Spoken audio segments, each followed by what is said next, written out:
Are you tired of your mind constantly racing, replaying every little mistake, or worrying about things that haven't even happened yet? Do you find yourself trapped in a cycle of overthinking, which stops you from fully enjoying life? If that sounds familiar, then today's video is exactly what you need. We'll be breaking down a game-changing book, Stop Overthinking by Nick Trenton. This book offers practical, easy-to-apply solutions that can help you stop the mental chaos, reduce anxiety, and regain control over your thoughts. Whether it's overanalyzing your relationships, your work, or even yourself, this book has the answers. But here's the kicker. We're going to cover every vital aspect so you can walk away feeling empowered. From the science behind overthinking to step-by-step strategies to calm your mind, we've got it all.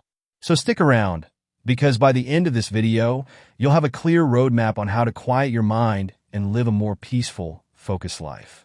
If you want to dive deeper into the content, I highly recommend grabbing a copy of Stop Overthinking through the link in the description. And before we jump into the detailed summary, don't forget to subscribe to the channel, hit that like button, and share this video with someone who might need it. Let's spread these life-changing strategies together. Chapter 1. The Roots of Overthinking. In the first chapter, Nick Trenton sets the stage by diving into the underlying causes of overthinking. He explains that overthinking is not just a habit we develop overnight. It's deeply rooted in our biology and psychology. The chapter opens by exploring how humans are wired to think, problem-solve, and analyze situations. But when these natural tendencies go unchecked, they spiral into overthinking. The biological perspective. Trenton explains how overthinking is a result of the brain's fight-or-flight response, which is meant to protect us from danger. This survival mechanism, however, can be triggered by everyday stresses in modern life, such as worrying about an upcoming presentation, relationships, or financial issues. Instead of responding to an immediate physical threat, our brains latch onto these smaller, often insignificant problems, leading to a flood of anxious thoughts. This is how overthinking starts to take control. The psychological aspect. The author also touches on how overthinking is connected to anxiety and fear of the unknown. People who overthink tend to fixate on worst-case scenarios, which traps them in a never-ending loop of what-ifs. This mental paralysis can drain energy, making even the simplest decisions feel monumental. Trenton emphasizes that understanding this psychological background is crucial because once you're aware of why you overthink, you can start to address it at its roots. Perfectionism and control. Another key point in this chapter is the relationship between overthinking and perfectionism. Trenton discusses how overthinkers often seek control in situations, driven by the belief that if they analyze something long enough, they can avoid mistakes or mishaps. However, this need for control only amplifies stress and prevents them from living in the moment. Instead of embracing uncertainty, overthinkers attempt to overplan and overanalyze, which ironically leaves them feeling less secure. Breaking the cycle. Toward the end of the chapter, Trenton introduces the idea that overthinking is a habit that can be broken. He argues that overthinking is more about a mindset than an actual problem-solving process, and that shifting this mindset is key to breaking free. He briefly introduces some techniques, such as mindfulness and cognitive behavioral therapy, CBT, which will be covered in detail in later chapters. This offers hope to the reader that they can regain control over their mind and reduce their stress levels. The central message is clear. Overthinking stems from both our biology and psychological conditioning, but it's a habit we can unlearn. By becoming aware of the triggers and understanding the mechanisms behind it, you can start taking the first steps toward a calmer, more focused mind. Chapter 2. Recognizing and Interrupting Thought Patterns. After understanding the roots of overthinking in Chapter 1, Nick Trenton moves on to a more hands-on approach in Chapter 2.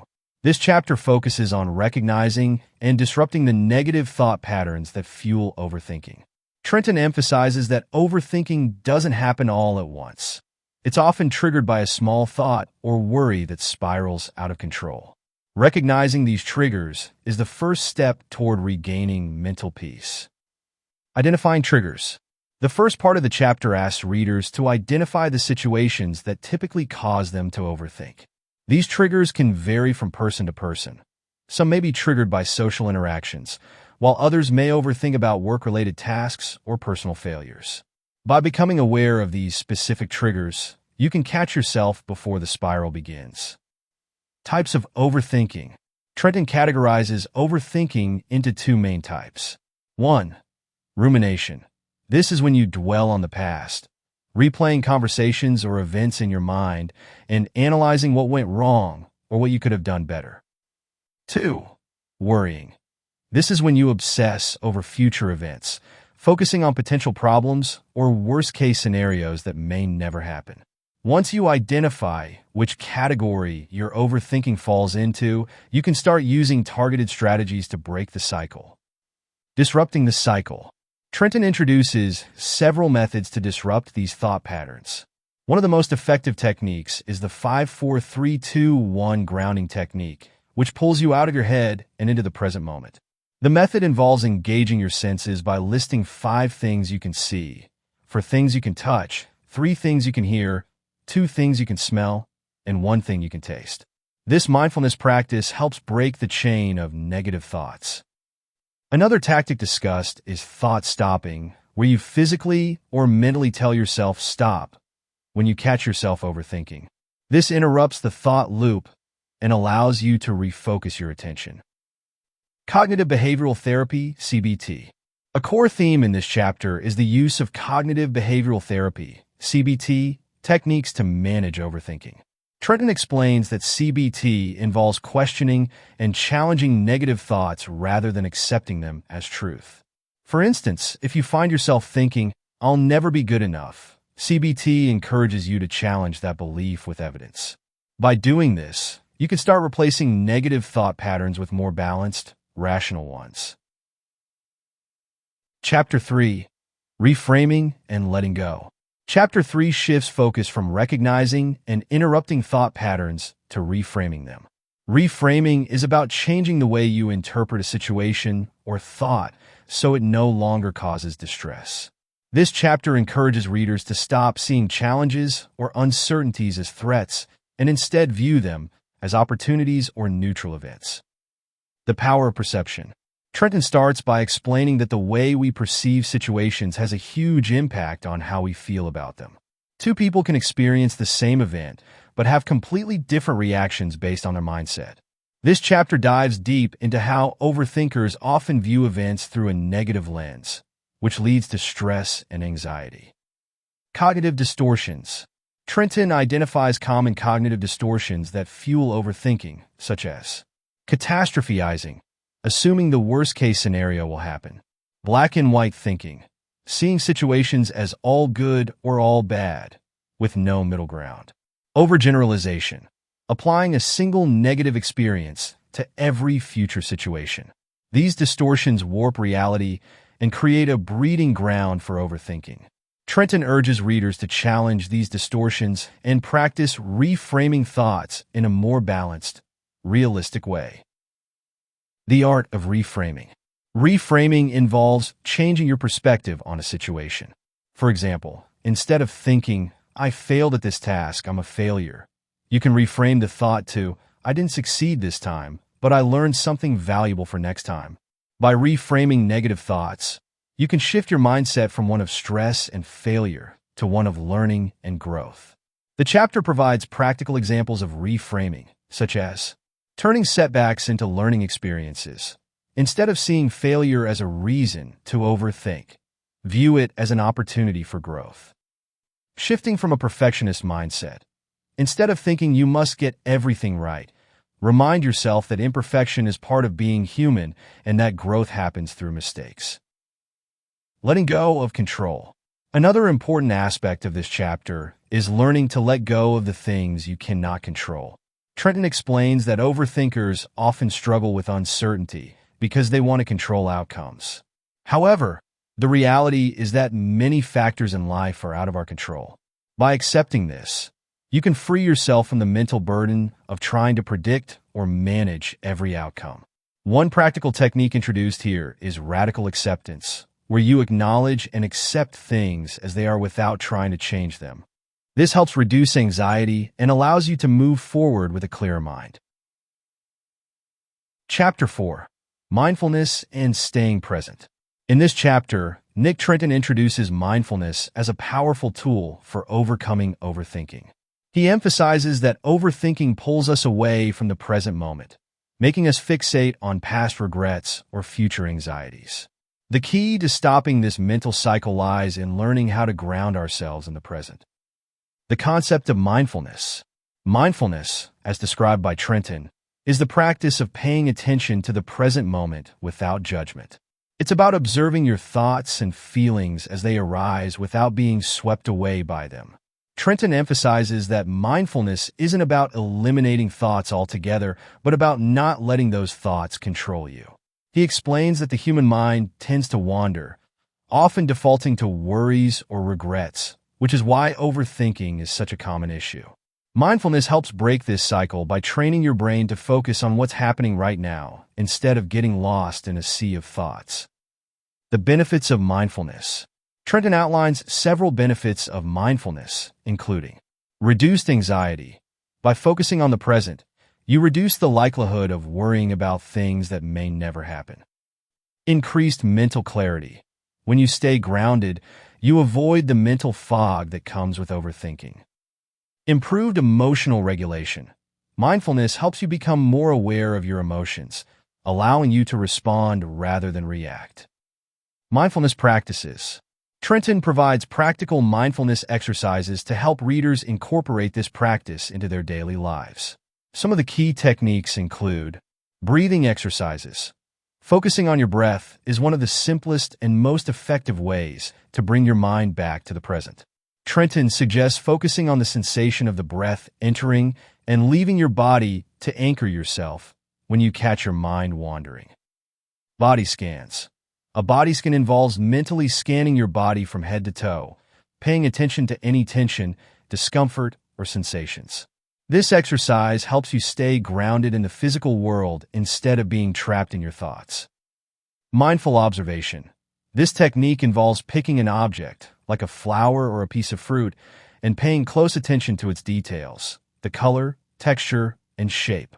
This practice helps train your mind to focus on the present moment without distraction.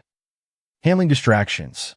One of the most important aspects of mindfulness is learning how to handle distractions. Trenton explains that when you first begin practicing mindfulness, your mind will likely wander. This is normal. The goal is not to eliminate these distractions, but to notice them without judgment and gently guide your attention back to the present moment. By doing this consistently, you can train your brain to become less reactive to intrusive thoughts. Chapter 5. Creating New Mental Habits. In Chapter 5, Nick Trenton explores how to break old habits of overthinking and replace them with healthier mental patterns. He explains that overthinking is a deeply ingrained habit, but like any habit, it can be changed with consistent effort. Understanding habit loops. Trenton begins by explaining the concept of habit loops, a cycle that includes a cue, routine, and reward. Overthinking often starts with a cue, such as feeling anxious or uncertain about a situation. The routine is the act of overthinking itself, where your mind races through possibilities or worst-case scenarios. The reward, although negative, might be a false sense of control or preparedness, which reinforces the habit. To break the habit of overthinking, you need to change the routine part of the habit loop. Instead of letting your mind spiral into negative thoughts, you can replace overthinking with more constructive actions or mental patterns. Replacing negative thoughts with positive ones. Trenton emphasizes the importance of thought replacement, a technique where you consciously replace a negative or unproductive thought with a more positive or neutral one. For instance, instead of thinking, "I'm going to fail," you could replace it with, "I'm prepared and I'll do my best." This technique requires self-awareness, which is why mindfulness practices discussed in Chapter 4 are essential for identifying negative thoughts in the first place. Building new mental habits. To create new mental habits, Trenton suggests setting up daily mental routines that promote positive thinking and reduce overthinking. These habits can include gratitude practice. Each day, write down 3 things you're grateful for. Focusing on gratitude shifts your attention away from overthinking and toward positive emotions. Positive affirmations. Regularly practicing positive self-talk can help reshape your mental patterns. Trenton recommends repeating affirmations like "I am capable," "I am resilient," or "I can handle challenges" to counteract negative thinking. Journaling. Writing down your thoughts, worries, or fears can help you process them in a more structured way. Instead of letting thoughts endlessly circle in your head, journaling gives you an outlet to reflect and gain clarity. Creating an action plan. Trenton emphasizes the importance of creating a clear action plan to break the habit of overthinking. He advises setting specific, measurable goals for mental habits. For example, if you tend to overthink before going to bed, you could set a goal to practice mindfulness for 5 minutes each night before sleeping. This gives your brain a new, healthier routine to follow. Consistency and patience. Building new mental habits takes time, and Trenton reminds readers to be patient with themselves throughout this process. It's easy to fall back into old habits, but the key is consistency. The more you practice new habits like mindfulness, positive thinking, and gratitude, the easier it becomes to replace overthinking. Chapter 6. The Role of Self-Compassion in Overthinking. In this chapter, Nick Trenton emphasizes the importance of self-compassion as a key tool in overcoming overthinking. Many overthinkers are overly critical of themselves, which only intensifies their negative thought patterns. Trenton introduces self-compassion as a way to counteract these destructive tendencies and create a more positive mental environment.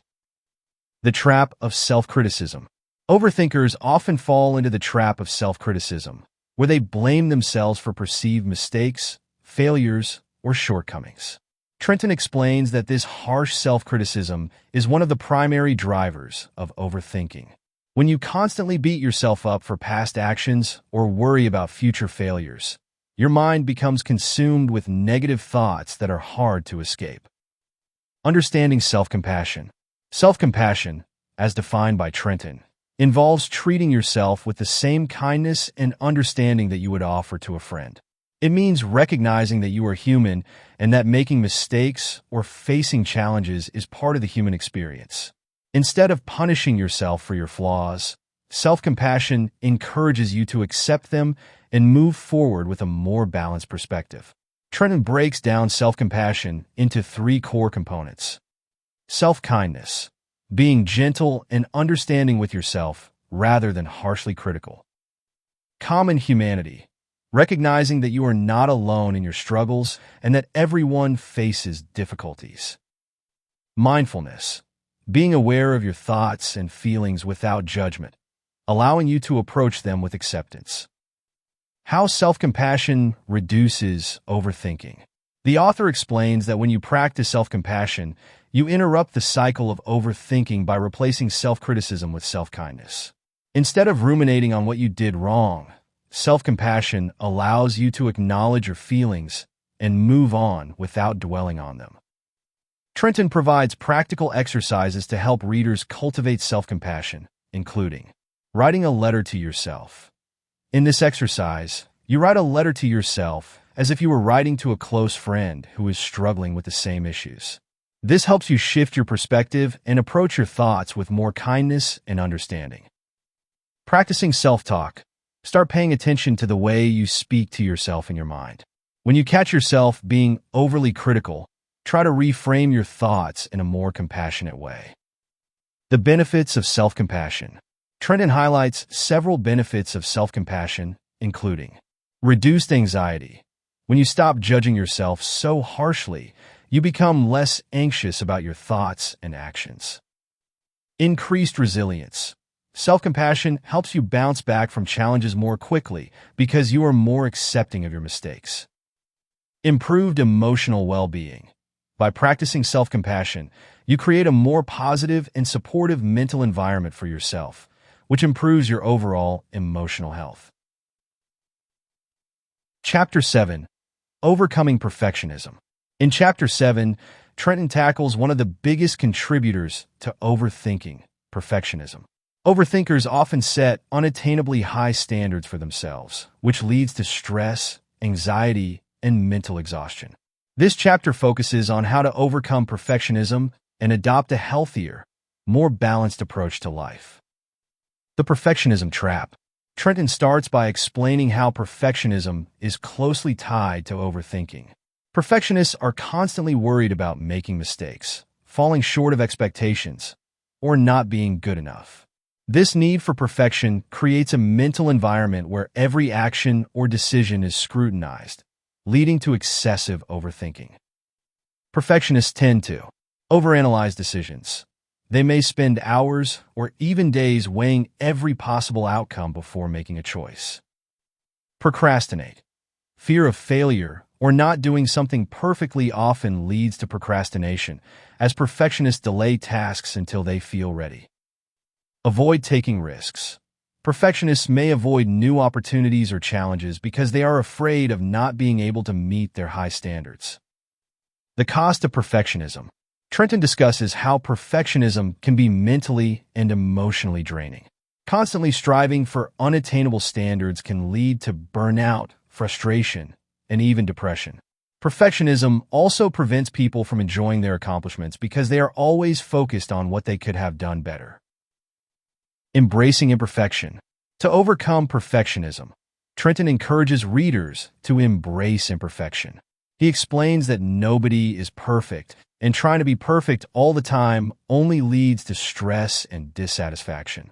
Instead of focusing on achieving flawless results, the goal should be to make progress and learn from mistakes along the way. How to let go of perfectionism. Trenton provides practical strategies for letting go of perfectionism. Set realistic goals. Instead of aiming for perfection, set goals that are challenging but achievable. Recognize that doing your best is more important than being perfect. Focus on progress, not results. Shift your focus from the outcome to the effort you're putting in. Celebrate small wins and incremental improvements instead of fixating on the end result. Accept mistakes as part of the process.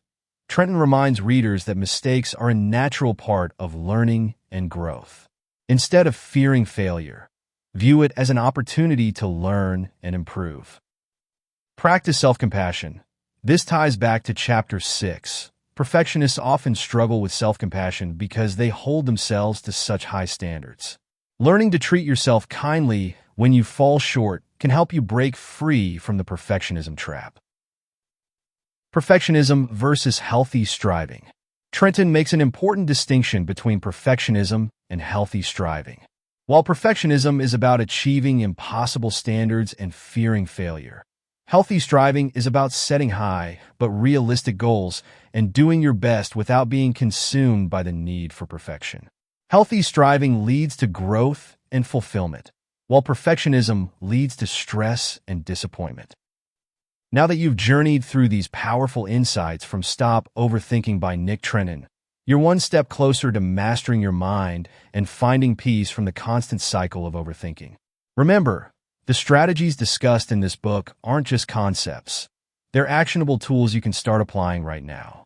If you found value in today's video, make sure to give it a thumbs up and share it with someone who might benefit from breaking free of their own overthinking habits. And don't forget, you can grab your copy of Stop Overthinking through the link in the description below to dive deeper into these life-changing strategies. If you're new here, don't leave without subscribing and hitting the notification bell so you never miss out on more practical tips and inspiring book summaries. We've got plenty more to help you transform your mindset and your life. Thanks for watching, and until next time, keep your thoughts clear, stay mindful, and live fully in the present moment.